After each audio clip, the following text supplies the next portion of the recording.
के कार्यक्रम में पधारे हुए भारत गणराज्य के उपराष्ट्रपति आदरणीय श्री जगदीप धनखड़ जी, जिनका जीवन संविधान और शासन के प्रति समर्पण का परिचायक है।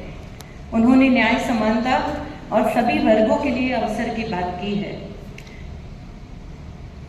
जब ये कार्यक्रम तय हो रहा था तो सबसे पहले माँ के मुंह पे आपका नाम आया और माँ ने हमेशा आपको भाई के तौर पे देखा है। जब भी आपके पास आना होता है उसके मुंह पे एक अलग प्रकार की खुशी होती है। और ये प्रसंग पे मैं second lady of India doctor Sudesh Dhankhar ji का भी दिल से स्वागत करती हूँ। उन्होंने ग्राउंड वाटर कंजर्वेशन में PhD की डिग्री प्राप्त की है। जब भी आप लोगों के पास उपराष्ट्रपति भवन आना हुआ, परिवार की तरह आपने हमेशा प्यार एवं दुलार दिया। आपके प्रति कृतज्ञता व्यक्त करती हूँ। हमारे बीच यशस्वी कर्मठ मुख्यमंत्री आदरणीय योगी जी पधारे हैं, उनका भी स्वागत दिल से करती हूँ। उत्तर प्रदेश की सबसे गंभीर समस्या कानून और व्यवस्था पे उन्होंने डरे बगैर पूरे देश के लिए उदाहरणीय और अनुकरणीय काम किया है। हम भी छोटे थे और जब उत्तर प्रदेश आते थे तो सूचना मिलती थी कि आपको किसी के बगैर शाम को 7 बजे के बाद बाहर निकलना नहीं है। वही प्रदेश में आज शांति और सलामती का अनुभव कर रहे हैं। देश के लोकप्रिय प्रधानमंत्री आदरणीय मोदी जी का सपना, ऐसी सांस्कृतिक विरासत को बढ़ावा देने में आपने महत्वपूर्ण भूमिका निभाई है। दिल से आपका स्वागत करती हूँ। हमारे बीच में स्वामी चिदानंद सरस्वती, जिन्हें महानुभाव के नाम से भी जाना जाता है। जैसे बसंत के आगमन से प्रकृति खिलती है, ऐसे ही संत के आशीर्वाद से संस्कृति खिलती है और जीवन बदलता है। हमारे बीच में सेवा और आध्यात्मिकता का समन्वय ऐसे सरल और सहज हमारे प्रिय संत आशीर्वाद देने यहाँ आए हैं।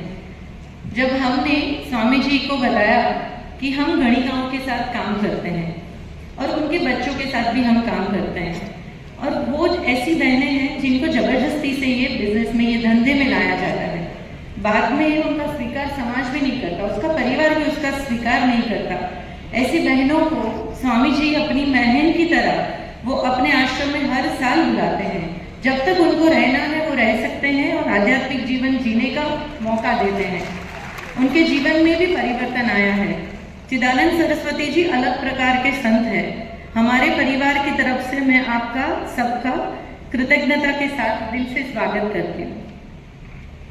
हमारे बीच में आदरणीय स्पीकर सर श्री सतीश महाना जी हैं। मम्मी की बातों से सुना है कि आपने विधानसभा में काफ़ी बदलाव लाए हैं, आपका भी दिल से स्वागत करती हूँ। हमारे बीच में Shri Keshav Prasad Maurya ji, deputy chief minister Uttar Pradesh, वो भी हमारे साथ हैं। हमारे बीच में Brijesh Pathak ji, deputy chief minister Uttar Pradesh, वो भी हमारे साथ है। आप दोनों का बहुत दिल से स्वागत करते हैं। मेरा बड़ा भाई संजय, हमेशा ऐसा होता है ना कि माँ बाप के बाद सबसे पहला प्यार देने वाला अगर कोई होता है तो वो भाई बहन का संबंध होता है और वो सब रिश्तों से बड़ा होता है। ऐसा मेरा भाई। हमारे बीच में फॉर्मर गवर्नर कलराज मिश्रा जी हैं, उनका भी स्वागत करती हूँ। चीफ सेक्रेटरी मनोज कुमार सिंह भी यहाँ पे हैं। हमारे बीजेपी के पक्ष प्रमुख उत्तर प्रदेश भूपेंद्र चौधरी जी का भी मैं स्वागत करती हूँ।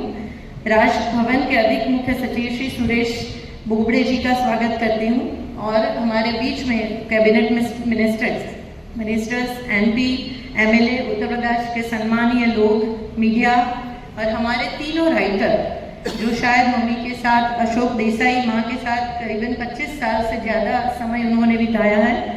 पंकज कुमार जानी, उन्होंने भी ये बुक में सहायता की है। और विनय जोशी जी, उन्होंने पूरा संकलन किया है। मैं तीनों के प्रति अपनी कृतज्ञता व्यक्त करती हूँ और आप सबका दिल से स्वागत करती हूँ। मेरी माँ की बात करूँ तो मैं ऐसा मानती हूँ कि हमेशा हम बोलते हैं माँ तो हमारी नहीं रह जाती, सबकी माँ। और माँ ने इसीलिए इसी तरीके से अपना जीवन जिया है। और आज मैं ऐसा समझती हूँ कि बुक का इनॉग्रेशन नहीं है, ये जीने के लिए हम सब इकट्ठा हुए। ये बुक की चुनौतियाँ मुझे पसंद है, ये सिर्फ उनकी कहानी नहीं है बल्कि सबके लिए प्रेरणा है। माँ का जीवन शब्दों से ऊपर है। उन्होंने पल पल उभरा है, अपने आप को संवारा है। और मैंने माँ के बहुत सारे गुणों में से मैं 3 गुण की बात करूँगी जो हमने बहुत बचपन से मैंने तो देखा है और शायद आप लोगों ने भी साथ में काम करते हुए अनुभव किया होगा। सबसे पहले बोलूँगी तो करेज, आत्मबल। और एक लेडी होने के कारण मैंने मम्मी को हर सिचुएशन से लड़ते देखा है। मैंने कभी उनकी आंखों में आंसू नहीं देखे कि कोई संजोग खराब है तो मैंने कभी मम्मी को रोते नहीं देखा। हमेशा ये सिखाया आंसू हमेशा करुणा के होने चाहिए और संजोग से लड़ना चाहिए। तो यही उनका अंदर का बल है। वो मेरे परिवार के अंदर, मेरे सगे मामा के घर में बाल लगना, चाइल्ड मैरिज को रुकाना हो या फिर कोई भी छोटी से छोटे समाज में बदलाव लाने हो और उसके लिए अगर उनको परिवार के सामने भी खड़ा होना हो, वो हमेशा वो करेज के साथ खड़ी रही हैं। और मैं मानती हूँ कि यही गुण है शायद देश के डेवलपमेंट में। अगर इसी तरीके के लोग अगर होते हैं और इसी तरीके के जीवन लोग जीते हैं तो मुझे लगता है कि शब्दों से परे ये जो शब्द होते हैं ना वो ज़्यादा बड़े हो जाते हैं और जीवन बड़ा हो जाता है। दूसरा मम्मी का मुझे जो हम लोगों ने देखा है वो है जिम्मेदारी के प्रति समर्पण, कर्म। और उनके जीवन में हर जिम्मेवारी को उन्होंने बखूबी निभाया।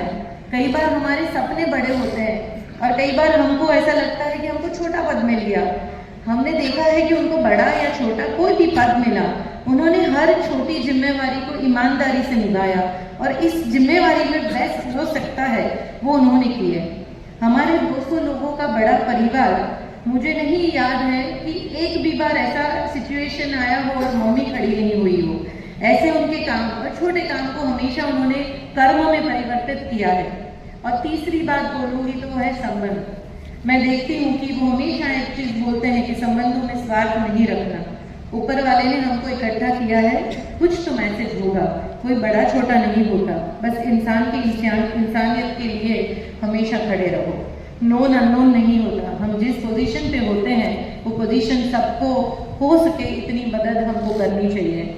स्वार्थ लंबा नहीं चलता है, कर्म ही साथ में रहते हैं। माँ ने हर रोल, चाहे वो डॉटर है या सिस्टर है, टीचर है या प्रिंसिपल, वाइफ है, सोशल वर्कर है, लीडर है, माँ है, दादी है, नानी है, अब तो परदादी भी बन गई। सब रोल को उन्होंने इतने बढ़िया से निभाया है।